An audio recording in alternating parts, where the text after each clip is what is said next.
മഹാലക്ഷ്മി സീരിയലിൻ്റെ വരാനിരിക്കുന്ന പുതിയൊരു എപ്പിസോഡിലോട്ട് എല്ലാവർക്കും സ്വാഗതം. അങ്ങനെ കരുണയാണെങ്കിൽ പോലീസ് സ്റ്റേഷനിൽ നിന്ന് തിരിച്ച് കമലേശ്വരത്ത് എത്തുന്നുണ്ട്. അന്നേരം ദുർഗയും സ്വാതിയും ചോദിക്കുന്നുണ്ട്, എന്തായി മോളെ കാര്യങ്ങളൊക്കെ, അവർക്ക് ജാമ്യം കിട്ടിയോ എന്നൊക്കെ ചോദിക്കുന്നു.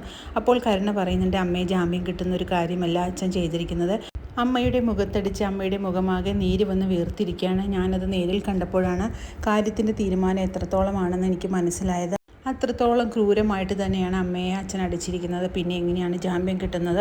അതുകൊണ്ട് എനിക്കൊന്നും ചെയ്യാൻ കഴിഞ്ഞില്ല, ഞാൻ തിരിച്ച് ഇങ്ങോട്ട് വന്നതാണെന്നെല്ലാം ദുർഗയോട് പറയുമ്പോൾ ദുർഗ പറയുന്നുണ്ട്, മോളെ ഇനി ആരവരെ രക്ഷപ്പെടുത്തും, മോള് തന്നെ വേണ്ട എന്തെങ്കിലും ചെയ്യാനെന്ന് പറയുമ്പോൾ അതിന് ഒരിക്കലും ചെയ്യാൻ പറ്റില്ല. എനിക്ക് അച്ഛനോടും മുത്തശ്ശിയോടും ദേഷ്യമാണ് തോന്നിയത്. അമ്മയെ അത്രത്തോളം ഉപദ്രവിക്കേണ്ടായിരുന്നു.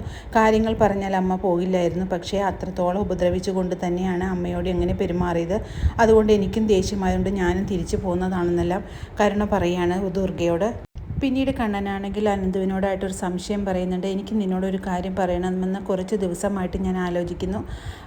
പ്രതാപനെ എനിക്ക് പല കാര്യത്തിലും സംശയം തോന്നിയിട്ടുണ്ട്. അതുപോലെ ഈ ഒരു ദിവസം പ്രതാപൻ എന്നെ കാണാൻ വന്നിരുന്ന സമയത്ത് അയാളൊരു കൊലയാളി ടിപ്പറിനെ കുറിച്ച് എന്നോട് പറഞ്ഞു. അയാളുടെ കയ്യിൽ ആ കൊലയാളി ടിപ്പർ ഉണ്ടെന്നും ആ ടിപ്പർ ഉപയോഗിച്ച് ഞാൻ പലരെയും വകവരുത്തിയിട്ടുണ്ടെന്നും എല്ലാം എന്നോട് അബദ്ധത്തിൽ പറഞ്ഞു പോയതാണെന്നാണ് എനിക്ക് തോന്നുന്നത്. എൻ്റെ അച്ഛനെ കൊന്നതും ഒരു ടിപ്പറാണ്, അത് ഇയാളുടെ ടിപ്പറാണോ എന്ന് എനിക്ക് സംശയമുണ്ടെന്നെല്ലാം അനന്തുവിനോടായിട്ട് പറയുമ്പോൾ അനന്ത് പറയുന്നുണ്ട്, ചിലപ്പോൾ ശരി തന്നെയായിരിക്കും. അന്നേരത്തെ നീയാണെങ്കിൽ ഇപ്പോൾ മഹാലക്ഷ്മി ഉപേക്ഷിച്ച് നിൽക്കുന്ന സമയമല്ലേ, അപ്പോൾ നിന്നോടത്ത് ആ ആവേശം കൊണ്ടെങ്ങാനും പറഞ്ഞു പോയതായിരിക്കും, സത്യമായിരിക്കും അയാളുടെ വായിൽ നിന്നും വന്നത്. അതുകൊണ്ട് അതിനെക്കുറിച്ച് അന്വേഷിക്കണം കണ്ണാ എന്ന് അനന്ത് പറയുന്നുണ്ട്. അതേസമയം ലേഖയും അത് കേട്ടുകൊണ്ട് വരുമ്പോൾ ലേഖയും പറയുന്നുണ്ട്, ശരിയാണ് കണ്ണേട്ട, അതിനൊട്ടും താമസിപ്പിക്കേണ്ട, ഈ ഒരു അവസരത്തിൽ അത് അന്വേഷിക്കാൻ കൂടുതൽ എളുപ്പമായിരിക്കും. അയാളാണെങ്കിൽ ഇപ്പോൾ പോലീസ് സ്റ്റേഷനിലല്ലേ എന്നെല്ലാം പറയുന്നുണ്ട്. അതേസമയം ഇവരുടെ സംസാരമെല്ലാം കേട്ടുകൊണ്ടിരിക്കുന്ന മോഹിനിയുമാണെങ്കിൽ പറയുന്നുണ്ട്, ഈ ഒരു കാര്യം ഇപ്പോൾ തന്നെ കണ്ണനോട് പറയുന്നതാണ് മോളെ ബുദ്ധിയെന്ന് മോഹിനി പറയുന്നു. അപ്പോൾ മഹാലക്ഷ്മി പറയുന്നുണ്ട്, അമ്മേ ഞാൻ ഇത്രയും നാളത് പറയാതെ മിണ്ടാതിരുന്നിട്ട് ഇപ്പോൾ അത് പറയുമ്പോൾ കണ്ണേട്ടന് എന്ത് വിചാരിക്കുമെന്ന് പറയുമ്പോൾ മോളത് പറയണ്ട, അമ്മയാണിത് അറിഞ്ഞെന്നുള്ള ഭാവത്തിൽ പറഞ്ഞോളാം എന്ന് പറയുന്നുണ്ട്. പിന്നീട് റൂമിലോട്ട് വരുന്ന കണ്ണനോടായിട്ട് മോഹിനി പറയുന്നുണ്ട്, മോനെ എനിക്കൊരു കാര്യം മോനോട് സംസാരിക്കാനുണ്ടെന്ന് പറയുന്നുണ്ട്. അപ്പോഴേക്കും മഹാലക്ഷ്മിക്കാണെങ്കിൽ ആകെ ടെൻഷനാകുന്നു. ഇനി എന്താണോ അമ്മ പറയുന്നത് കേട്ട് കണ്ണേട്ടൻ എന്ത് വിചാരിക്കുമെന്നൊക്കെ വിചാരിക്കുകയാണ്. ആ പ്രതാപനാണെങ്കിൽ ആളൊരു ദുഷ്ടനാണ്. അയാളാണെങ്കിൽ പല പ്രവൃത്തികളും അയാളുടെ നേരത്തെ കാലത്ത് ചെയ്തിട്ടുണ്ട്. അയാൾക്കാണെങ്കിൽ ഒരു ടിപ്പറുണ്ട്. ആ ടിപ്പർ വെച്ച് അയാളാണെങ്കിൽ പലരെയും ഉപദ്രവിച്ചിട്ടുണ്ടെന്നും എല്ലാം എന്നോട് പല പ്രാവശ്യം തുറന്ന് പറഞ്ഞിട്ടുണ്ട്. അതുകൊണ്ട് ഈ ഒരു കാര്യം മോനോട് ഇനിയെങ്കിലും തുറന്ന് പറഞ്ഞില്ലെങ്കിൽ അത് എൻ്റെ മനസാക്ഷിയോട് ചെയ്യുന്ന തെറ്റായി പോവും. അതുകൊണ്ടാണ് ഞാനത് പറയാനായിട്ട് ഉദ്ദേശിച്ചതെന്ന് പറയുമ്പോൾ കണ്ണൻ ചോദിക്കുന്നുണ്ട്, അമ്മയ്ക്ക് എന്താണ് എന്നോട് പറയാനുള്ളതെങ്കിൽ അമ്മ എന്താണെങ്കിലും തുറന്ന് പറയുമെന്ന് പറയാണ്.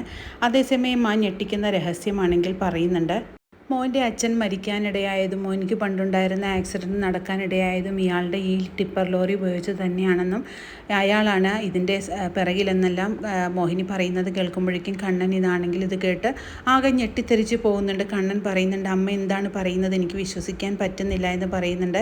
അപ്പോഴേക്കും മോഹിനി പറയുന്നുണ്ട്, സത്യം തന്നെയാണ് മോനെ ഞാൻ പറഞ്ഞത്, ഇതൊരുപാട് പ്രാവശ്യം മോനോട് പറയണമെന്ന് ഞാൻ വിചാരിച്ചതാണ്, പക്ഷേ അതൊന്നും എനിക്കിതുവരെ പറയാനായിട്ട് സാധിച്ചില്ല എന്ന് പറയുന്നുണ്ട്.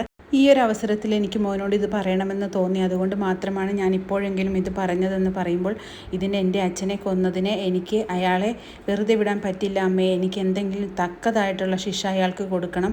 എന്നോട് അയാൾ ഒരു പ്രാവശ്യം ഈ ടിപ്പറിനെ കുറിച്ച് സംസാരിച്ചതാണ്. അപ്പോഴാണെങ്കിൽ എൻ്റെ അടുത്ത് ടിപ്പർ ഉണ്ടെന്നും ആ ടിപ്പർ ഉപയോഗിച്ച് എന്തെങ്കിലും ചെയ്യാൻ പറ്റുമെന്നല്ല എന്നോട് പറഞ്ഞതാണെന്നും കണ്ണൻ പറയുന്നുണ്ട്. അങ്ങനെ വളരെ ത്രില്ലിംഗ് ആയിട്ടുള്ള ഒരു എപ്പിസോഡുകളാണ് ഇനി വരാനിരിക്കുന്നത്. ഇത് റിവ്യൂ ഇഷ്ടമാകുകയാണ് ലൈക്കും ഷെയറും സബ്സ്ക്രൈബ് ചെയ്ത് സപ്പോർട്ട് ചെയ്യണേ. പുതിയൊരു എപ്പിസോഡിനായിട്ട് നമുക്ക് കാത്തിരിക്കാം.